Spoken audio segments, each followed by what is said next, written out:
tardes a todos. En nombre de las autoridades de nuestra facultad, sean bienvenidos a la conferencia número 100 del Ateneo Amigos de la Ciencia. Buenas tardes, bienvenidos a todos los que están en forma presencial y a todos aquellos que nos están siguiendo en forma virtual.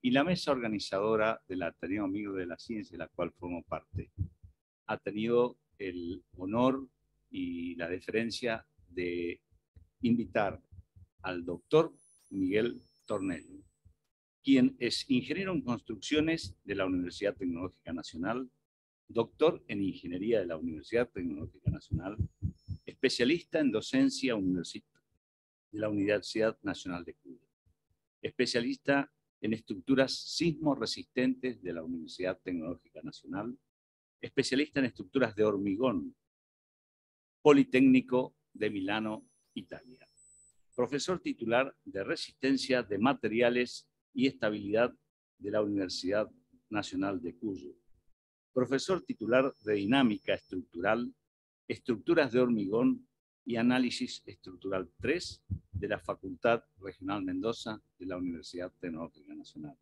vicedecano actualmente de la Facultad Regional Mendoza de la Universidad Tecnológica Nacional, secretario académico de la Facultad Regional Mendoza de la Universidad Tecnológica Nacional, docente investigador en el Centro Regional de Desarrollo Tecnológico para la Construcción, Sismología e Ingeniería Sísmica, conocido en el ámbito como CDRTEC, secretario permanente del Consejo de Directores de Ingeniería Civil de la Argentina, autor y coautor de distintos artículos de investigación en congresos y revistas de la especialidad. También cabe acotarse y mencionarse que el ingeniero y doctor Miguel Tornello ha sido honrado con el premio Ingeniero Enrique Buti el 17 de octubre de 2011, que es un premio que se destaca a todas aquellas personas vinculadas principalmente a la ingeniería civil. Y ha sido honrado con ese premio a través de esa institución. Invitamos al escenario al doctor ingeniero Miguel Tornello para que brinde su conferencia. Desafíos para lograr resiliencia de una sociedad expuesta al riesgo sísmico. Mendoza actual y futura. Muchas gracias por la presentación. Bueno, nuevamente agradecer esta posibilidad de, yo siempre digo, compartir con amigos y colegas experiencias, intercambiar opiniones, básicamente, sobre esta temática en la cual yo en particular y muchos de los colegas, inclusive muchos de ellos están aquí, algunos de ellos hemos dedicado toda una vida a esta problemática. Apasionados, por supuesto, por esta situación, que sin lugar a dudas es un tema que nos apasiona desde la ingeniería y tratamos de transmitir fundamentalmente a la sociedad. No podemos avanzar si meramente no hacemos una pequeña mención a este hito, llamémosle, el hito de los 100, que si bien es un número, como decía Eduardo en su introducción de video, es un hito importante que yo creo que nos obliga a seguir en el camino de la difusión, en el camino de la capacitación y en el camino de la discusión de los temas actuales, de los temas que nos interesan. Porque como digo allí, la verdad que el conocimiento permanentemente avanza desde ese punto de vista. Así que eso como una mención emotiva a este caso particular. Bueno, como decía la introducción, efectivamente yo allí le he puesto el título de desafíos renovados. Evidentemente, hoy en día la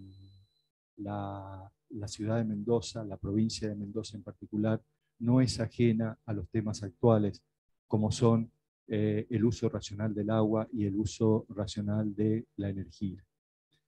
Digo renovable porque el tema del agua evidentemente ha sido una política permanente de los equipos de gestión para poder de alguna manera organizarla, arbitrarla en sus distintas fases.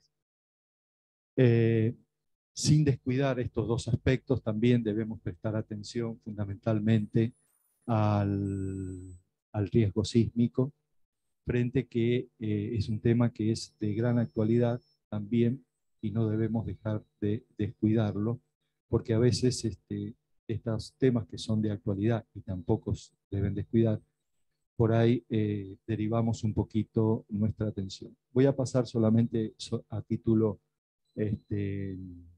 motivador de la charla, dos imágenes o dos pequeños videos, el primero relacionado con el terremoto de Chile del 2010 y el segundo muy reciente del terremoto de Turquía 2023.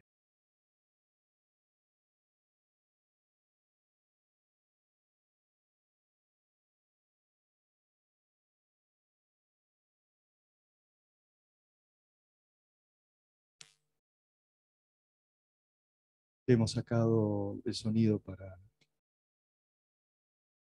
en todo caso, hacer mirarlo solamente con imagen para un poquito apreciar cuáles son los efectos de terremotos destructivos.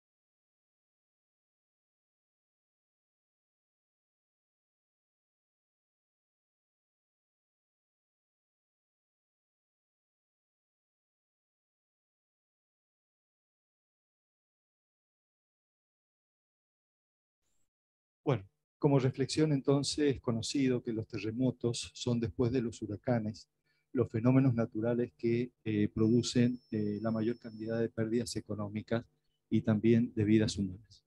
Desde ese punto de vista, a nivel mundial hay muchísimos antecedentes, partiendo del terremoto, por ejemplo, de Kobe en 1995.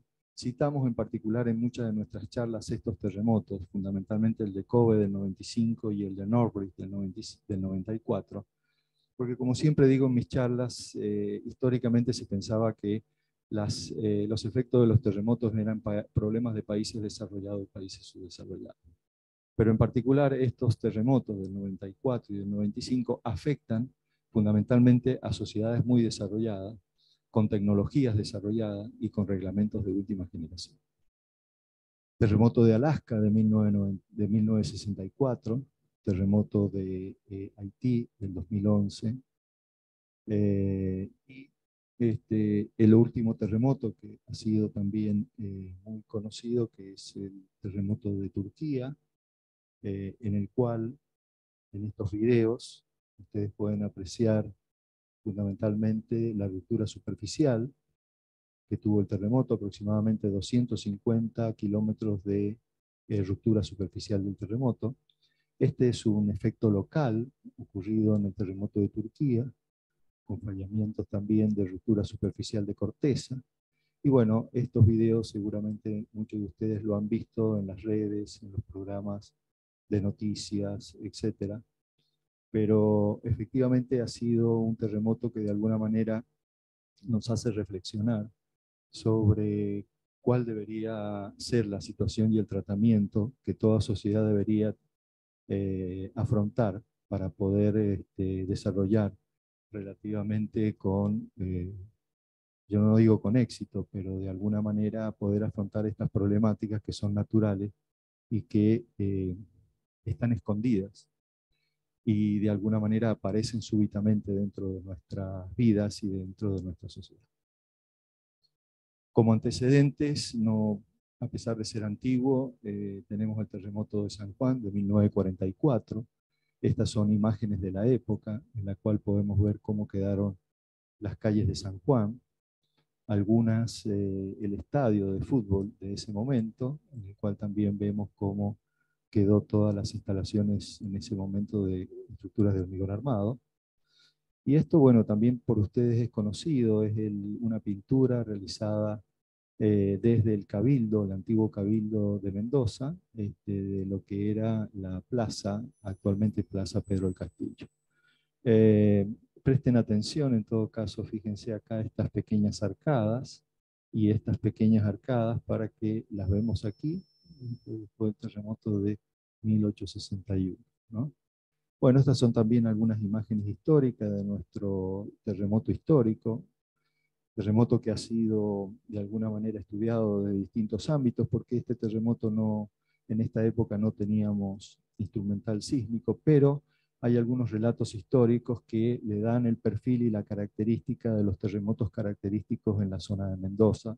Son terremotos de tipo impulsivo. De hecho, hay un relato histórico de Wenceslao Díaz que dice que en tan solo un segundo la ciudad desapareció.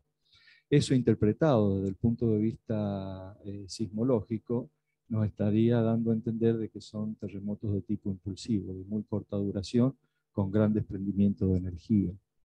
Aquí también vemos algunas fotos que algunas son inéditas y históricas, cómo pudieron recuperar rápidamente la escuela en ese momento, ¿sí? Y fíjense ustedes algunas imágenes de la antigua Mendoza mezclada con algunas nuevas, como es las actuales ruinas de la iglesia. ¿Sí? Bien, ¿cuál es el riesgo y la prevención sísmica? Primero, citar algunos aspectos a qué le llamamos fundamentalmente riesgo sísmico.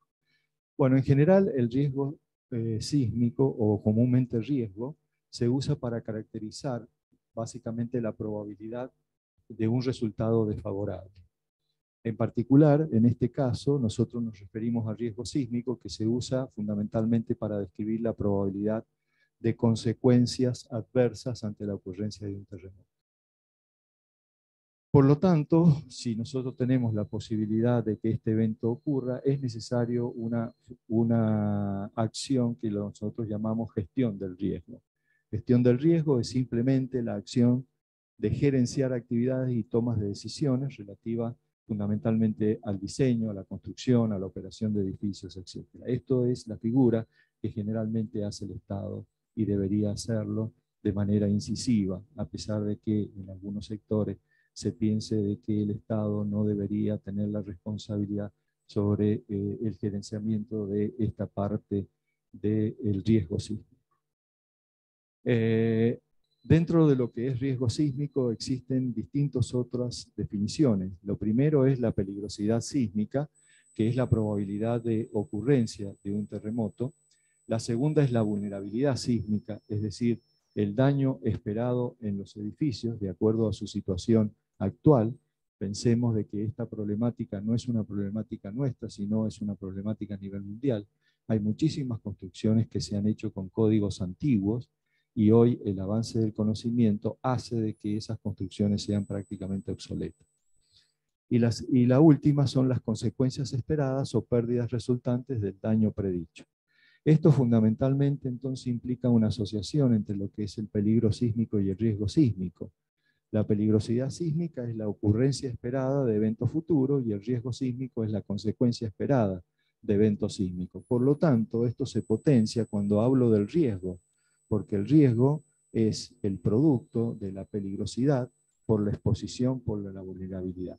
Si evidentemente cada uno de estos factores está en su máxima expresión, evidentemente el riesgo es extremadamente alto. Por lo tanto, no es lo mismo evaluar un riesgo sísmico en ciudades densamente pobladas como las que están en la parte superior del flyer, respecto al riesgo sísmico de ciudades más extendidas. Evidentemente, algunos de los efectos del terremoto de Turquía, el último que mostré, es porque los epicentros estuvieron próximos a zonas urbanas. Y esto efectivamente, ciudades emplazadas en zonas de peligro sísmico hace que el riesgo se potencie fuertemente, porque indudablemente aquí nosotros encontramos, primero, el peligro, segundo, la vulnerabilidad, y por lo tanto, el riesgo de este tipo de ciudades, por supuesto, son mucho más elevados que ciudades más extendidas como la que se puede ver en la parte inferior.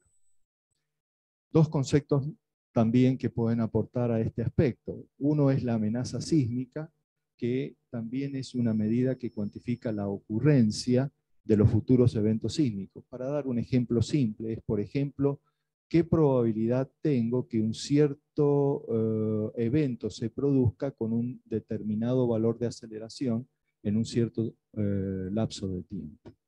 Eso es la amenaza sísmica. Bueno, el riesgo sísmico ya lo expliqué anteriormente. ¿Cómo se evalúa el riesgo sísmico? El riesgo sísmico no es un único parámetro y indudablemente responde en muchos casos a trabajos multidisciplinarios.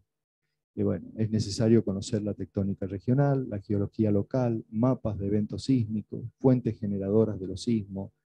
Se realizan en muchos de los casos que ustedes vamos a ver, de hecho, algunos datos que dan documentos oficiales, cálculos probabilísticos, hay que evaluar acciones sísmicas, hay que evaluar funciones de probabilidades y mapas de isoaceleración. ¿Se puede reducir el riesgo sísmico? Bueno, es lo que toda sociedad debería buscar y afrontar. Primero, las construcciones nuevas, aplicar reglamentos de última generación y hacer un control estricto de todo el proceso, desde el diseño hasta la efectiva construcción. Porque pensamos que a veces el hecho de no aplicar un reglamento implica que la construcción no es sismo resistente. Sin embargo, una construcción sismo resistente tiene aparte otros parámetros como pueden ser los materiales, la mano de obra. Las construcciones existentes, bueno, disminuir el riesgo. Sobre eso, repito, no es una realidad nuestra de nuestra zona, sino es de muchos países del mundo emplazados en zonas sísmicas. Invertir en edificios esenciales, hospitales, edificios de justicia, edificios que tienen que tomar, llamémosle, decisiones post-terremoto o post-fenómenos naturales, porque puede ocurrir eventos naturales de otra naturaleza, en las cuales es necesario ponernos en valor al estado del conocimiento actual. Y finalmente, estar preparados para afrontar este terremoto. Este tipo de encuentros nos permite conocer, nos permite saber, nos permite capacitarnos, nos permite estar mejor preparados fundamentalmente para lograr como objetivo principal la seguridad sísmica. Bueno, la otra pregunta sería lo que ya venimos hablando. ¿Es posible la reducción del riesgo? Bueno, sí, esto, como yo decía, es una actividad multidisciplinar que implica fundamentalmente una actualización permanente de los códigos de edificación, implica contar con estimaciones estadísticas sobre vulnerabilidad de las construcciones existentes, hay que invertir en la adecuación estructural de los edificios ya obsoletos, hay que implementar planes de preparación y educación de las personas. Todo edificio debería tener su plan de contingencia en relación a esta problemática y concientizar a las autoridades responsables para la toma de decisiones. Es muy responsable, es muy importante en ese aspecto que los que toman decisiones, que a veces están ocupando cargos desde el punto de vista político, conozcan esta problemática para que tomen decisiones en ese aspecto, yo diría, en la dirección correcta para poder reducir el riesgo. Entonces, en este aspecto ya es conocido a nivel mundial que nosotros podemos trabajar en una fase previa al desastre, ¿está bien? O en una fase post-desastre. Evidentemente, lo que en todos lados se aconseja y deberíamos hacer, sobre las cuales creo que nos está faltando algunas acciones, fundamentalmente trabajar en fase previa para atender la identificación del riesgo, para mitigar el riesgo, para transferir el riesgo y para prepararse para los desastres. Cada una de estas ideas, yo diría, base, tienen distintas acciones que es necesario desarrollar a lo largo del tiempo y que no es posible a veces desarrollarla en 6 meses, en un año. Son proyectos de mediano y largo plazo. Por lo tanto, Esto nos implica un trabajo continuo a lo largo del tiempo. Trabajar en la fase preventiva nos permitiría fundamentalmente no solamente ahorrar vidas, sino también ahorrar desde el punto de vista económico los impactos que producen este tipo de terremotos. La fase post-terremoto, bueno, no queda mucha, después que ha ocurrido el evento, lamentablemente tenemos que trabajar en la respuesta de la emergencia o bien en la rehabilitación y construcción. Entonces, desde el punto de vista, yo diría, sumamente práctico y conocido a nivel internacional, es de suma importancia trabajar en la prevención, es decir, en las etapas previas a la ocurrencia de terremotos destructivos. ¿Qué es lo que conocemos sobre la peligrosidad sísmica en la República Argentina? Sobre ese aspecto se han hecho bastantes estudios, se tiene bastante información, muchos de ellos quizás sea necesario actualizarlo, pero se cuenta con un material base relacionado con esta problemática. Bueno, sabemos que desde la tectónica global, Mendoza está ubicada en lo que se llama el Cinturón del Pacífico. En la parte sur, aquí también hay varias dorsales oceánicas que hacen de que la placa de Nazca empuje a la placa sudamericana. Después tienen la dorsal atlántica, que acá es donde generalmente se aporta nueva corteza, y en esta zona es donde se consume, en las zonas de subducción, donde se consume corteza.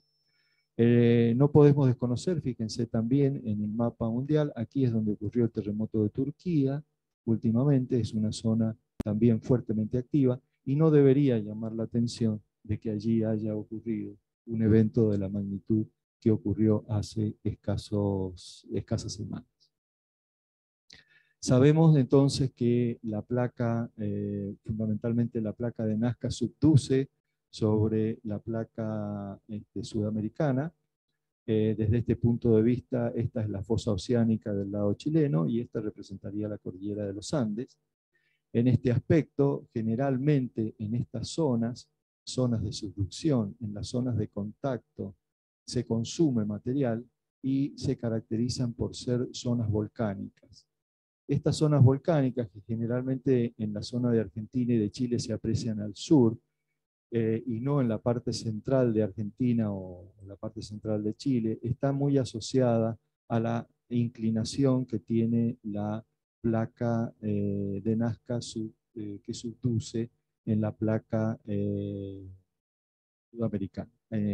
Algunos estudios, este ha sido también un aporte de la doctora Estela Moreiro, en el cual fíjense que a la altura de Ecuador aproximadamente la placa subduce con una inclinación, yo diría que va en profundidad sin tomar ningún tipo de desviación, pero después la placa va tomando distintas inclinaciones, inclusive en nuestra zona tiene una zona horizontal y después vuelve a subducir, y en esta zona de contacto también nosotros tenemos como focos una serie de terremotos aproximadamente entre los 100 y 150 kilómetros, conocidos como las zonas de Beni.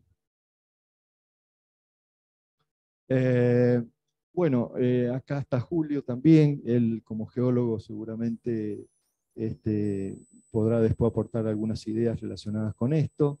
Este es el fallamiento local de lo que es la ciudad de Mendoza. Aquí ustedes pueden ver aproximadamente la ciudad de Mendoza, y hay una serie de fallas producidas por compresión de la placa de Nazca contra la placa sudamericana, generan una serie de fallas que están perfectamente identificadas. Algunas de ellas ya son conocidas por muchos de nosotros: Melocotón, Crucecita, Chacras de Coria, etc. Y este es un mapa, un pequeño mapa de fallamiento. Ahí ustedes pueden ver fundamentalmente la ciudad de Mendoza capital, donde podemos ver fallas muy próximas, como pueden ser, por ejemplo, esta falla Barranca, falla La Cal, falla Cerro La Gloria, etc. Esto está perfectamente conocido. En general, los tipos de fallas nuestras, en cuanto a fallas intraplaca, hay dos tipos de fallas normales, son del tipo normales, perdón. Algunas están relacionadas con tensión, pero las nuestras están relacionadas con compresión y son fallas del tipo inversa, es decir, de que una parte de la corteza, digamos, sube respecto de la otra parte de la corteza. Y sobre esto hay evidencias, si ustedes recorren, por ejemplo, distintas zonas. Repito, acá después Julio nos puede dar algunas referencias en relación con esto, pero hay una infinidad de fallas del tipo inversa con características compresivas. También algunos aportes de la doctora Estela Moreiro en la última charla que dio sobre el terremoto de Turquía, sobre esa reflexión. Algunos estudios relacionados con datos de GPS indican de que nuestro frente orogénico, que tiene un ancho activo de aproximadamente 50 kilómetros, tiene un desplazamiento de aproximadamente 3 milímetros por año, ¿no? Es decir, estos son datos que históricamente no lo teníamos, pero basado ahora en la tecnología, podemos a través de, digamos, GPS, poder detectar cuántos son los desplazamientos de placa en relación al tiempo. Bueno, aquí ven en particular acá está en la ciudad de Mendoza, y ven algunas fallas como puede ser falla del Cerro La Gloria, falla Las Avispas, fallas Pelotas, falla Puntilla, etc. Hay una serie de fallas en el pie de monte mendocino, que están perfectamente datadas y perfectamente conocidas. Ahí pueden ver en todo caso este tipo de falla inversa, en las fallas que son vecinas a lo que es la ciudad de Mendoza. A la vista de cualquier observador dirían que es un hermoso paisaje, digamos, mendocino. Sin embargo, a la vista de un geólogo uno puede ver acá distintas manifestaciones superficiales de distintas fallas que están en el pie de monte mendocino. Muchas de ellas están datadas. Esta es la falla del Cristo, ¿no es cierto? Y muchas de ellas están perfectamente identificadas por la especialidad de geología, repito. Quizás Julio después nos pueda dar alguna referencia en relación con esto, y se pueden ver perfectamente los ángulos de fallas normales inversas. Estas fallas han sido caracterizadas en su gran mayoría, y hay distintas fuentes, pero en particular estas fallas pueden producir terremotos del orden de magnitud 6.8. Para que ustedes hagan algún tipo de correlación, en el terremoto de Turquía, las magnitudes fueron del orden del 7.8. Pensemos que un orden de magnitud en la escala son 10 veces desprendimiento de energía, porque la escala es del tipo logarítmica. Pero en términos generales, nuestras fallas en general están en una magnitud esperada entre, llamémosle, 5.5 a aproximadamente a 7. Esta es otra fuente que, además de dar la magnitud esperada, dan los periodos de recurrencia de estas fallas. Uno de los problemas que tenemos aquí en Mendoza es que tenemos periodos de recurrencia bastante extensos. No debemos asustarnos cuando hablamos de 12.500 años, porque bueno, uno no sabe si está en qué año está, si está en el 12.490 o está en el año 1. Pero bueno, estos periodos de recurrencia también uno los tiene que tomar con cierto margen de error, porque están determinados con procedimientos probabilísticos. Así es que también tienen un cierto margen de error, pero bueno, es un dato que es interesante conocer, al menos como dato de periodos de recurrencia. Dentro de lo que es Mendoza, estas son una representación de los epicentros en la región. Podemos ver de que la parte sur de San Juan, ahí está San Juan, y la parte norte de Mendoza tiene una densidad importante de epicentro. Estos son terremotos importantes. Esto ya voy a hacer alguna referencia en la diapositiva siguiente. Y aquí tienen la cantidad de terremotos en azul, los ocurridos en San Juan, y en naranja los ocurridos en Mendoza, con alguna manifestación superficial como son licuación de suelo. Para los que no conocen la especialidad, licuación de suelo implica como cuando las napas freáticas están muy altas, debido a los ciclos de carga y descarga de las ondas sísmicas, el terreno se licúa y se torna, desde el punto de vista de estructura, un terreno fangoso, y hay manifestación superficial inclusive de agua en superficie. Por lo tanto, aquí tenemos, fíjense, una gran concentración de epicentros en la zona, yo diría, central de Chile, en la parte norte de Mendoza y sur de San Juan. De hecho, esta zona después es caracterizada como la zona de mayor, llamémosle, riesgo sísmico de la región, parte sur de San Juan. Fíjense que también aquí se produce una división entre lo que son eventos sísmicos con mayor densidad en la parte norte de Mendoza en relación a la parte sur de Mendoza. Efectivamente, algunos estudios que nosotros hicimos en el CRDT hace algunos años atrás, considerando eventos desde el año 1956, se detectaban de que efectivamente la situación era muy distinta al norte del paralelo 34 en relación al sur del paralelo 34. Y efectivamente esto lo reflejan los reglamentos de aplicación, donde la zona norte de Mendoza tiene de alguna manera niveles de aceleración mayores que la zona sur de Mendoza. Este es otro trabajo realizado también en la misma época, en ese momento liderado por el ingeniero Silva, trabajamos con Frau también, y esto eran las zonas de desprendimientos de energía, y veíamos que había gran desprendimiento de energía en la zona del piedemonte de Mendoza, en contacto con los picos más altos de la cordillera, y también en lo que era la zona del Gran Mendoza. Por lo tanto, entonces, implicaría considerar un riesgo sísmico distinto para el norte de Mendoza en relación a otras regiones de la provincia. Hay estudios relacionados con profundidad de napa, fundamentalmente para poder evaluar la probabilidad de licuación de suelo, y hay algunos estudios previos que yo digo, estos habría que actualizarlo, sobre cuál sería la zona posible de licuación de suelo. Digamos, esta licuación de suelo es algo parecido como lo que ustedes vieron en el video del terremoto de Turquía, donde hay manifestación superficial y ruptura superficial. Se conocen en principio algunas isocistas de aceleración que varían, bueno, seguramente ustedes no lo van a ver, pero la color naranja es 0,28 de G, la color Bordeaux es aproximadamente, perdón, el color naranja es 0,3 de G, el color Bordeaux 0,28 de G y la celeste 0,22 de G. O sea que en el torno entre 0,20 y 0,30 aceleración de la gravedad son los valores esperados en lo que es la zona del Gran Mendoza.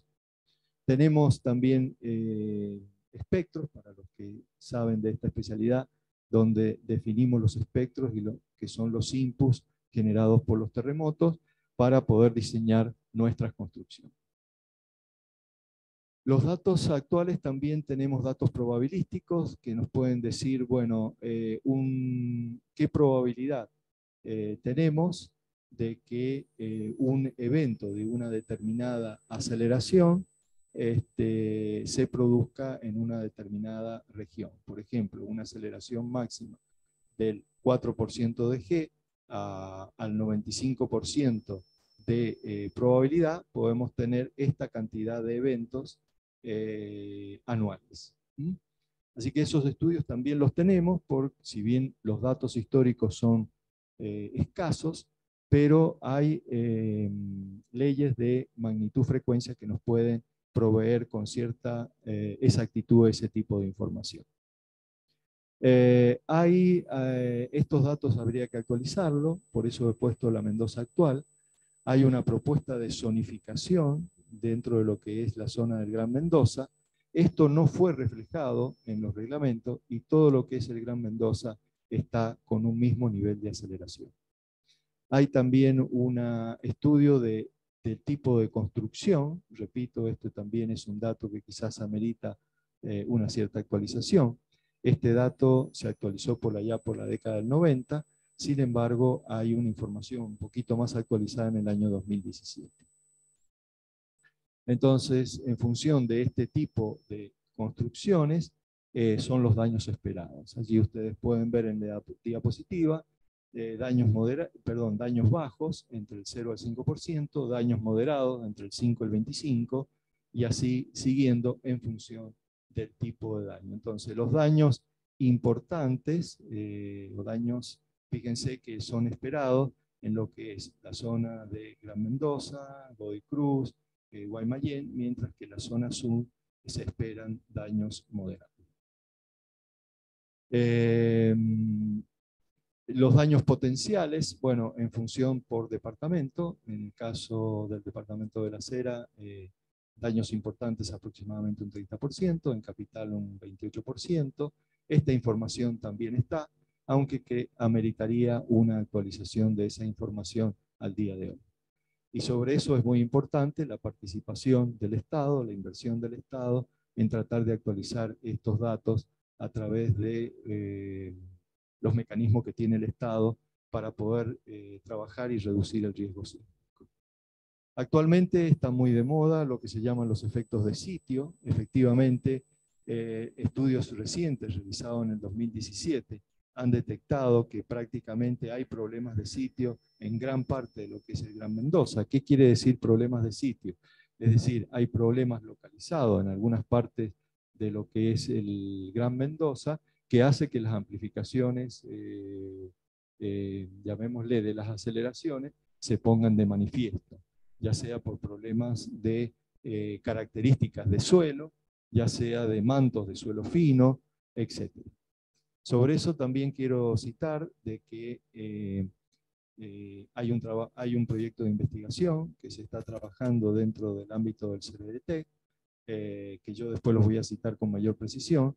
En realidad hay dos líneas de trabajo, una realizada por el Laboratorio de Suelo y otra realizada por un grupo de investigación liderado por el ingeniero Frau, que están evaluando estos efectos de sitio. Por otro lado, también en alguna oportunidad los invito a visitar la página de SIS, que es el Servicio de Información Sísmica que tiene la Facultad Regional a través del CRDT, donde allí damos la información de los terremotos, de manera, por supuesto, desde dos perfiles, fundamentalmente atendiendo el perfil periodístico, el perfil del común denominador de las personas, para que entiendan un poquito qué tipo de intensidad tuvo el terremoto, cuál fue la zona epicentral, y después damos información desde el punto de vista de la especialidad para que los profesionales puedan bajar los terremotos en formato TXT para poder hacer algunos análisis del tipo Time History y del tipo no lineal. Este es un relevamiento más reciente, realizado en el 2017, donde aproximadamente un 60% de las construcciones están ubicadas entre construcciones muy resistentes o de resistencia media, mientras que todavía existe un porcentaje importante de adobe, madera o desecho que están categorizadas con de mediana fragilidad, frágil o muy frágil. Así que bueno, quizás sobre esto todavía amerita trabajar para poder reducir el riesgo en esta franja que todavía tenemos en un gran porcentaje. Aquí tenemos algunos datos, también por supuesto desde el punto de vista probabilístico. Allí pueden ver también un relevamiento realizado en el 2017, los tipos de construcción que responden un poquito a estos números, pero prácticamente en los dos cuadros ubicados a la derecha, ¿no? En los dos cuadros ubicados a la derecha, podemos ver en función del periodo de retorno cuáles son las pérdidas previstas en millones de pesos o en millones de dólares, fundamentalmente atendiendo al periodo de recurrencia. Por ejemplo, si uno tomara un periodo de recurrencia de 500 años, el terremoto de diseño habitualmente que tienen los reglamentos son de 450 años, Se prevé alrededor de 5.500 millones de dólares de pérdida frente a la ocurrencia de un terremoto destructivo. Es decir, aproximadamente un 34% de los valores expuestos. En la parte inferior está discriminado fundamentalmente por departamento. Evidentemente, la ciudad de Mendoza, donde tiene la mayor concentración de personas y de viviendas, es donde se prevé la mayor cantidad de pérdidas de vidas, aproximadamente 1.500 personas, y por supuesto, departamentos menos poblados, como puede ser La Valle, 13. Estas pérdidas de vidas también están asociadas, podrían ser personas afectadas desde el punto de vista de que pueden ser heridas de gravedad. O sea que acá tienen aproximadamente los porcentajes de víctimas, un 8 por mil en lo que es la ciudad de Mendoza, y después tienen los porcentajes previstos y calculados desde el punto de vista probabilístico en función de esta información que responde fundamentalmente a este relevamiento de las pérdidas de vidas humanas. Otro dato que puede ser llegar interesante son las pérdidas físicas estimadas para un escenario de un terremoto de 6.6. Si ustedes recuerdan, aproximadamente el terremoto máximo esperado en la región, en función del tipo de falla, está en 6.8. Para un 6.6, bueno, nuevamente aquí tienen discriminados los valores en pérdidas económicas de cada una de las regiones. Por supuesto, la ciudad capital, en 3.820 millones de dólares, y después La Valle, por supuesto, con teniendo menos densidad poblacional y menos infraestructura. Estos son los valores.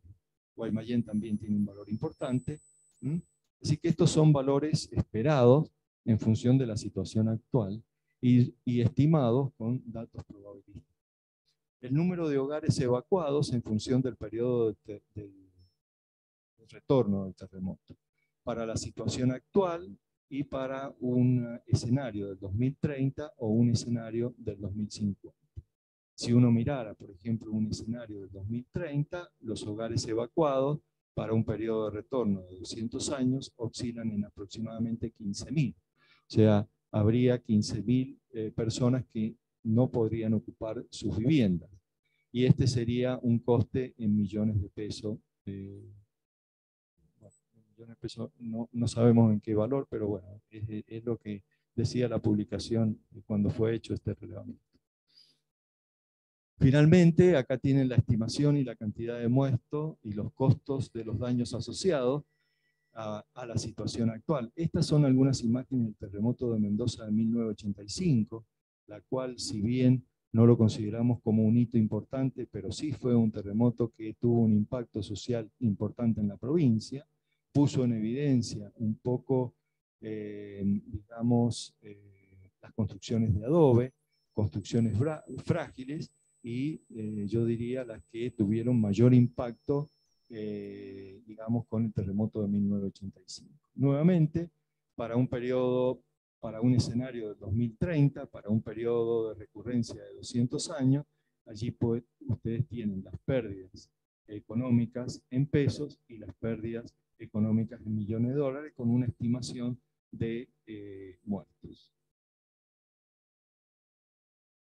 La Mendoza Futura. Hace algunos años el Ministerio de Planificación trabajó con el organismo Municipio y hizo una perspectiva de la Mendoza Futura. La mancha azul que ustedes ven aquí es la Mendoza actual, ¿no es cierto? Y este es el proyecto que tiene Municipio para poder ampliar en un escenario, yo diría, mayor al 2050, de cómo podría extenderse la ciudad de Mendoza. Evidentemente, entonces, dentro de lo que es la ciudad de Mendoza, se toma gran parte del piedemonte mendocino, se toma la parte, yo diría, del departamento, llamémosle, de Guaymallén, se toma un poquito la parte sudeste del departamento de Maipú y se incorpora a La Valle como, digamos, conglomerado futuro que va a conformar el Gran Mendoza. Hay algunos datos, esto fue definido, perdón, esta extensión de la Mendoza Futura fue definida en función de, por ejemplo, algún tipo de huella urbana. Fíjense, acá está la huella urbana entre 1990 y 2015. La huella en el 1990, la huella base era la azul, y después se fue ampliando hasta 2015 en rojo, algún crecimiento en la zona de Maipú, sur de Guaymallén, en la zona de Luján. Este es un crecimiento urbano entre 1970 y el 2013, en donde fundamentalmente en el 2013 ya uno puede ver un crecimiento en la zona de Maipú, en la zona este de Guaymallén y en la zona fundamentalmente de Luján. En función de esto, entonces, se define esta nueva, digamos, conglomerado del futuro de Mendoza. ¿Qué datos hay en relación a esto?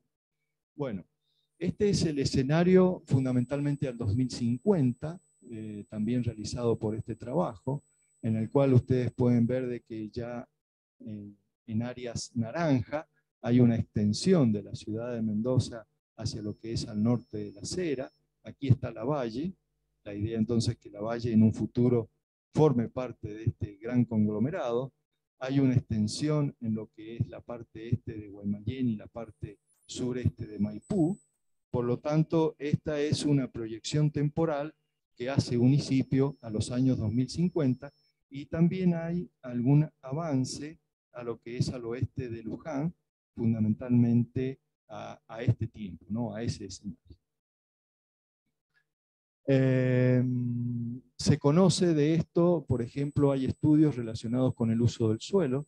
Ahí ustedes pueden, bueno, no lo van a ver en las referencias, pero contarles un poquito de que cada uno de estos colores tiene un uso definido del suelo, ya sea desde el punto de vista urbano, desde el punto de vista agrícola, desde el punto de vista de espacios verdes, etc. Eso también ya ha sido estudiado en este gran conglomerado del futuro Gran Mendoza, ¿no? No sé si llamarle Gran Mendoza o Futura Mendoza. Hay otros estudios que han suministrado fundamentalmente el INTA relacionado con la salinidad del uso, en la cual ya abarcan grandes zonas muy próximas inclusive a Lavalle, donde tenemos datos sobre la salinidad del suelo, tenemos datos sobre el uso del riego de estos tipos de suelo, o sea que hay datos que de alguna manera pueden aportar a definir estas áreas futuras de lo que es la ciudad de Mendoza. Sin embargo, no hay estudios sobre riesgo sísmico de las áreas destinadas al crecimiento de la ciudad. No sabemos o no tenemos instrumental sísmico en la zona del Piedemonte, no conocemos las características, si bien sabemos y tenemos sospechas, las características de los suelos en la zona de Lavalle, no conocemos información respecto a las zonas más hacia el este de lo que es esta futura Mendoza. Por lo tanto, aquí quizás hay yo diría, un hueco importante que amerita trabajar, así como ya existen datos relacionados con otras especialidades, ameritaría por lo menos determinar cuáles son las características sobre estas zonas donde en un futuro se prevé el crecimiento de la ciudad. Otras reflexiones. Ya son reflexiones finales para ir cerrando y acotándonos un poquito al tiempo.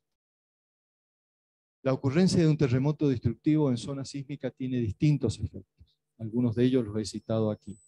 Bueno, por lo pronto tienen un fuerte impacto social y producen un retraso socioeconómico de la región. Eso está demostrado a nivel mundial.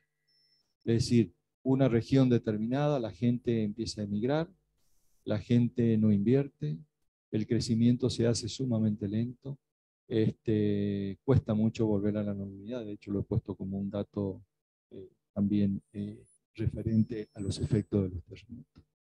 Hay pérdidas económicas que afectan fuertemente el Producto Bruto Interno de los países. Eso también es conocido y también ha sido demostrado. Si este impacto es fuerte en países desarrollados, Imagínense en países como los nuestros. Hay una recuperación lenta y difícil de la normalidad, afectando la producción y las fuentes de trabajo. Se registra un número importante de muertes y heridos, frente, por supuesto, a terremotos importantes. Hay una movilización social, hay un abandono de vivienda y un desarraigo de las personas. Hay una atención primaria del Estado, de la emergencia y de las necesidades primarias que hace de que se desatiendan otras acciones importantes del Estado. Así es que es necesario enfrentar el peligro sísmico de manera preventiva, de manera integral y coordinada con todos los actores que conforman la sociedad expuesta al riesgo.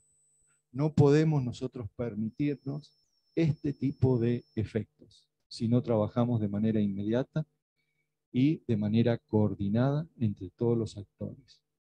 Podría ser Estado, sociedad, universidad y todo el que esté interesado en trabajar en esta línea. Algunas fotos capciosas para los ingenieros estructuralistas. Evidentemente, entonces, nuestras regiones están permanentemente expuestas al riesgo, conviviendo con riesgo sin demasiadas acciones coordinadas entre sus distintos actores que deberían ocuparse del tema sísmico de la región. Y si permanecemos indiferentes a esta problemática sísmica, nos tocará convivir con un futuro incierto frente a la catástrofe que está permanentemente latente. Por lo tanto, desde este punto de vista, siempre digo, hay que trabajar en el área de la izquierda, donde el área de la izquierda implica preparación, prevención, mitigación, al objeto de obtener la mayor resiliencia posible de nuestra sociedad, que es fundamentalmente la base para la reducción del riesgo sísmico. Si no trabajamos en la parte izquierda, nos queda exclusivamente esta alternativa, que no es la mejor, ni la más económica, ni la más feliz, fundamentalmente por la pérdida de vidas humanas, además de las económicas que también son importantes, pero aquí las vidas humanas. La respuesta, el socorro o la rehabilitación. Por lo tanto, si este gráfico también lo puse en las charlas del terremoto de Turquía, para reducir el riesgo tenemos que elegir correctamente. Hay que invertir antes para no pagar después. Esa es la realidad del tema y la conclusión. ¿Qué estamos haciendo desde la universidad trabajando preventivamente? Bueno, hay proyectos de investigación que están caracterizando los tipos de suelo en el Gran Mendoza actual, fundamentalmente efectos de sitio. Ahí hay dos grupos, el laboratorio de suelos y el grupo que lidera el ingeniero Frau. Tenemos una red local de acelerómetros en el Gran Mendoza que nos permite también poder detectar efectos de sitio y caracterizar la zona. Esto es lo que decimos. Es importante, si Mendoza crece hacia esos sectores, ¿por qué no empezar a conocer cuáles son los tipos de, cómo se sienten los terremotos en ese sector? Tenemos otro proyecto de investigación que se denomina el desempeño sísmico de construcciones, gestión integral del riesgo, que lidera el ingeniero Palazzo, con su grupo, construcción existente, rehabilitación y refuerzo. Tenemos proyectos relacionados con la preservación de los proyectos de patrimonios históricos, conservación del patrimonio cultural, que lo lidera el ingeniero Martín, el ingeniero Graciela Maldonado y su grupo. Tenemos proyectos relacionados con nuevas técnicas de protección sísmica, aislamiento sísmico, disipación de energía. En ese grupo me acompañan, me siento muy honrado, el ingeniero Gustavo Piacchini, Juan Pablo Cordone y otra gente que está haciendo el doctorado. Tenemos proyectos de evaluación de respuestas preventivas y estructuras de riesgo, tales como antenas de comunicación y presas de agua. En ese caso, los proyectos están liderados por el ingeniero Guzmán y el ingeniero Juan Pablo Cordone. Tenemos nuevos materiales para construcciones sismoresistentes, reciclado, preservación del ambiente. Allí proyectos que lidera el ingeniero Neri Pizarro, Sebastián Panela, Nelson Agüera. y también tenemos allí algunos trabajos realizados por el doctor Pablo Martín. Y tenemos viviendas de interés social atendiendo a la sustentabilidad del medio ambiente, fundamentalmente nuevos materiales y técnicas constructivas, liderada por el arquitecto Martín Salazar. Dicho esto, les agradezco enormemente la atención, les agradezco el tiempo que le han otorgado a esto, y mientras intercambiamos opiniones, voy a poner un flash que también lo utilicé para las jornadas de reflexión del terremoto de Turquía, en el cual leer estas distintas, yo diría, noticias que aparecieron en los distintos medios de comunicación, también es un motivo de reflexión para esta temática. Bueno, muchas gracias, han sido ustedes muy gentiles.